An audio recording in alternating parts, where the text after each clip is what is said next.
Salut à tous, une Alia Story fort sympathique, en tout cas, c'est ce qu'on m'a dit. Hein, on va juger sur pièce. Elle vient du 19e, elle est passée par Sarcelles pour arriver à Haïfa. Bonjour Rivka Haddad. Bonjour Cathy. Bienvenue. Merci. Alors Haïfa, c'était un choix ou c'était une erreur de parcours, hein? Alors en fait, je vais être très cash, c'était vraiment par dépit à la base. C'est-à-dire que on a décidé de faire notre alia avec mon mari. Et je vous avoue que même l'alia, ça s'est fait comme un espèce de courant qui nous a emportés. On avait très peu parlé d'alia avant ça. On était très bien à Sarcelles. On avait notre communauté. Mon mari qui est très attaché à sa synagogue de Sarcelles. Donc, vraiment, c'est un courant qui nous a emportés. Et puis, on s'est dit, tant qu'à faire l'alia, autant la faire avec l'alia de groupe. On ne se sentait pas du tout la force de la faire tout seul. Alors, alia de groupe de Shalom Var. De Shalom Var et de Liat, ouais. Mm-hmm. Et donc, on a assisté au Shabbatot, on a assisté au séminaire, etc. On était plutôt emballés. Vous aviez des enfants ? J'ai 4 enfants. Mm-hmm. D'accord. Avec 4 enfants. Et donc, on était plutôt emballés de partir. Maintenant, ça s'est un petit peu corsé lorsqu'on a fait notre voyage d'études. Parce que quand on a commencé à visiter, on est tombé complètement amoureux d'un endroit qui s'appelait Alon-Jvout. Et on s'est dit avec mon mari, écoute, c'est l'endroit dans lequel on veut aller. Sauf que cet endroit finalement a été annulé. Donc on s'est dit, bon, c'est pas grave, on va se rabattre sur Hadera. Et Hadera a été annulé par la suite. Donc on s'est dit, bon, qu'est-ce qu'il nous reste ? Il nous restait Givat Shmuel, qui n'était pas dans nos moyens. Après, il y avait Pédouel. Là-bas, il y avait des caravilotes. On était trop nombreux pour... un petit village avec... C'est ça. Et puis, avec des caravilotes de 70 mètres carrés, on était trop nombreux pour pouvoir aller là-bas, bien que le paysage nous ait énormément plu. Et donc, vous étiez quand même super open. Oui, on était assez ouverts. Franchement, on était assez ouverts. Ouais. Mais bon, le problème des caravilotes s'est posé et donc on ne pouvait pas atterrir là-bas. Et donc, Givat Shmuel, ce n'était pas possible. Hadera, ça avait été annulé. Finalement, on se dirige à Haïfa. Et je me rappelle que ce jour-là, il pleuvait à torrent. Il faisait moche. Mais vraiment, le paysage qui vient devant moi, je dis à mon mari, écoute, c'est hors de question qu'on atterrisse là. Je ne descends pas du bus. Et je me souviens que ce jour-là, il y avait une petite fille qui dormait, sa maman qui ne savait pas comment faire. Je lui ai dit, écoute, t'inquiète, je gère la petite, je reste dans le bus. De toute façon, moi, hors de question que j'atterrisse à Haïfa. Et donc, tout le monde qui descend. Mais quand je vous dis, il pleuvait, c'était des grêlons, c'était vraiment les trucs de... Ah ouais, mais vraiment. Et donc, j'attends dans le bus et j'attends que tout le monde revienne. Et là, je vois tout le monde qui revient. Oh, mais t'as raté. On a eu un chiour d'un rave, mais de folie. Je dis, mais c'est qui ce rave ? Rav Zini. Perso, je connaissais pas. Bon, ok. Mon mari qui me dit, écoute, descends, viens, ça vaut le coup de faire le tour. Viens, on regarde. De toute façon, on n'a pas d'autre choix. Viens, on voit, on regarde. On descend du bus et tout. Effectivement, on fait connaissance avec des gens de Haïfa. Adorables, mais vraiment adorables. On nous parle de familles d'accueil, de gens qui sont prêts à nous recevoir. On voit vraiment les gens qui sont portés vers les autres.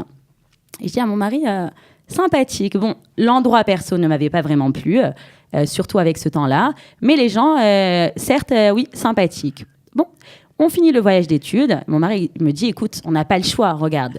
Tout s'est annulé devant nous, il ne reste plus que Haïfa. Bon, tant pis, on va rester un an. Vous êtes parti à Haïfa sans être vraiment convaincu. Ah, mais vraiment. Sans connaître l'endroit, sans... Vraiment, on s'est dit, on va rester un an là-bas, et puis après, on bouge, histoire de s'intégrer, de savoir comment faire exactement. Et puis après, on bouge d'endroit. Et ça va faire 3 ans là, et on est toujours à Haïfa, grâce à Dieu. Alors, qu'est-ce que vous faisiez en France ? Alors, en France, j'étais diététicienne et sophrologue. Donc, j'exerçais, je faisais des remplacements, j'avais aussi un cabinet. Enfin, voilà, mon vrai métier, c'était diététicienne et sophrologue. Ok, alors ici, c'est un petit peu compliqué parce que c'est pas la même chose.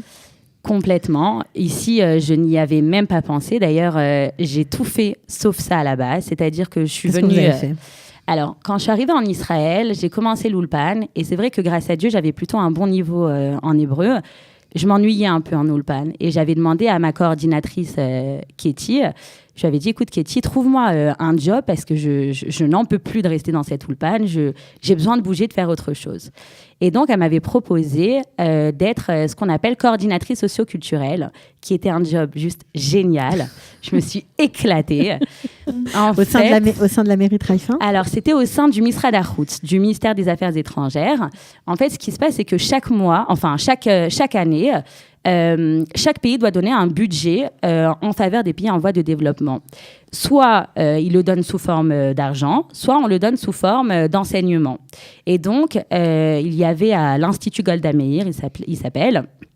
il y avait des séminaires qui étaient organisés et chaque mois, donc, ils reçoivent des groupes d'Asie, d'Amérique du Sud, plusieurs groupes. Et donc, j'étais chargée, en fait, de m'occuper du bien-être de ces personnes parce que ce sont des personnes qui restent pendant un mois, qui sont nourries, logées, blanchies et qui ont aussi une formation sur place. Et donc, je m'occupais de leur bien-être, mais également de tout ce qui était tioulim autour en Israël et aussi des activités le soir. Donc, moi, j'adore ça, tout ce qui est... organiser des donc activités, vous êtes etc. transformée. Ah, mais vraiment. Et sur place, donc, ça parlait énormément anglais avec les personnes du séminaire, mais aussi hébreu avec le Tsevet, avec l'équipe avec laquelle on travaillait. En charge de ce programme. Et donc, ça a duré combien de temps? Ça a duré 1 an. C'était génial. C'était génial. Mais vraiment, mais par contre, c'était des journées de 12 heures où je ne m'arrêtais pas. Et c'était pas possible de continuer? Alors, ça m'a fait des petits problèmes de shalom bayit. C'était trop de temps. Je n'avais plus de temps pour mes enfants, surtout que c'était une année d'Alia, la première année d'Alia. Les enfants avaient énormément besoin de ma présence, mon mari également.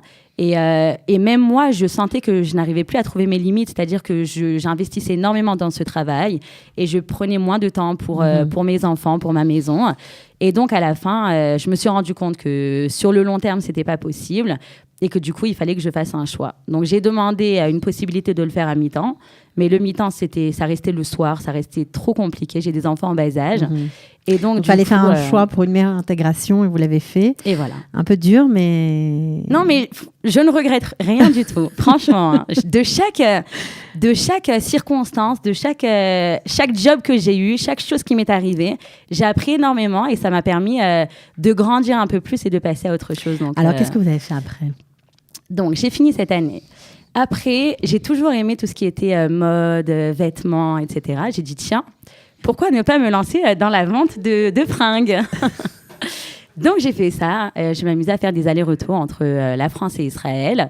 Et je revendais Vous achetiez de la marchandise et vous la revendiez en Israël. Et je la revendais en Israël, ainsi que des foulards. Et j'adore également tout ce qui est nouage de foulards, etc. Donc, j'ai commencé, en fait, à me faire connaître comme ça, comme vendeuse de vêtements et de foulards. Au début, c'était les Françaises qui venaient pour me soutenir un peu. Et puis, ensuite, les Israéliennes. Et puis, au fur et à mesure, les Israéliennes, exactement, qui m'ont dit, oh là là, les Françaises ont un style particulier. On aime beaucoup, faut que tu nous montres comment tu fais. Et donc, je me suis plu à ça parce que c'était aussi m'amuser à relooker des personnes qui venaient, qui me disaient, écoute, je me sens pas très bien, essaye de me trouver quelque chose qui aille à ma morphologie. Enfin, je me suis vraiment prise au jeu. Et du coup, ça m'a permis énormément de connaître les Israéliennes. Maintenant, je suis connue, la Française qui vend des vêtements. C'est un peu comme ça. Et pourtant, vous ne faites plus ça aujourd'hui. Non, du tout. Je vous dis, je suis passée par plusieurs cas. Vous avez vendu de l'immobilier aussi. Enfin, vous avez travaillé dans l'immobilier. Alors voilà, exactement. J'ai une amie qui vient me voir un jour et qui me dit, écoute Rivka, j'ai envie de me lancer dans l'immobilier. Toi, tu as la langue. Moi, j'ai les connaissances en immobilier. Viens, on se fait un duo d'enfer et on se lance. Et j'ai dit, mais attends, mais quel rapport? Je suis diététicienne, je vends mes habits, j'ai mon travail à côté. Elle me dit, allez, c'est bon, on rajoute encore une corde à ton arc. Exactement. Okay. Et on se lance. Et du coup, on a passé... parce qu'il faut un richayon, en fait. Il faut un permis. Bien sûr, il faut un diplôme, permis d'exercer. Être agent immobilier. Et donc, tu as passé le diplôme. On a passé le diplôme et on l'a eu toutes les deux grâce à Dieu. Donc voilà, on a eu encore le nom d'agent immobilier. Et ça a été très enrichissant. J'imagine, mais quand on a été quand même diététicienne pendant longtemps, avec un cabinet, etc., une clientèle, ça manque quand même, non? Oui, ça manque énormément, mais c'est vrai que j'ai été tellement prise par mes différentes activités, mon mari, mes enfants. Au début, on m'a dit qu'il n'y avait pas d'équivalence pour l'instant pour la diététicienne, qu'il fallait recommencer le programme de zéro, donc je ne me suis pas trop attardée dessus. Jusqu'au jour où j'ai une amie qui m'appelle et qui me dit, écoute Rivka, on est en train de faire des pieds et des mains pour réussir à mettre en place l'équivalence. On a besoin de tout le syllabus de nos études. Écoute, essaye de m'envoyer ça. et viens, on essaye de mettre ça en place. Sauf c'est elle qui a tout mis en place. Elle s'appelle Orly Fréwa, elle est juste exceptionnelle. On la salue, on lui dit merci. Merci beaucoup. Toutes les autres diététiciennes qui ont bénéficié de son travail. Et grâce à ça, on a mis en place, elle a mis en place l'équivalence avec l'aide de plusieurs personnes, dont Esther Bloom, qui fait partie de Qualita. Et donc, ça a été mis en place. Et donc, le parcours pour commencer à devenir diététicienne a commencé, qui fait un long parcours. Je crois que ça fera l'objet d'une autre émission. Juste pour conclure, c'était un bon choix, Raïfa ? C'était un très bon choix. Parce que ça nous a permis de grandir énormément, mon mari et moi. Parce que je vous ai raconté mon parcours, mais je ne vous ai pas raconté celui de mon mari non plus, qui à la base est courtier en assurance, qui a travaillé à Marsana Achou, qui a repris l'équivalence pour être courtier en assurance, qui a travaillé comme secrétaire, qui a travaillé à la Yeshiva, qui aide beaucoup, il les appelle mes poulains affectueusement, il aide les petits jeunes de la Yeshiva, et ça nous a fait énormément grandir. Et non seulement ça nous a fait grandir, mais je pense que ça nous a rajouté une petite étincelle en plus. Ça nous a permis de nous admirer l'un l'autre encore plus. Et ne serait-ce que pour mes enfants aussi, ça leur a beaucoup apporté. Donc, aucun regret et que de la fierté. Que de la fierté. Ouais. Et apparemment, vous allez rester à Raïfa. Oui, si Dieu veut. Je peux pas, avec un groupe comme on a, c'est pas possible d'aller ailleurs. Ok, merci beaucoup Rivka. Et puis on parlera dans une autre émission du parcours du combattant pour devenir diététicienne en Israël. Merci Cathy. Ciao.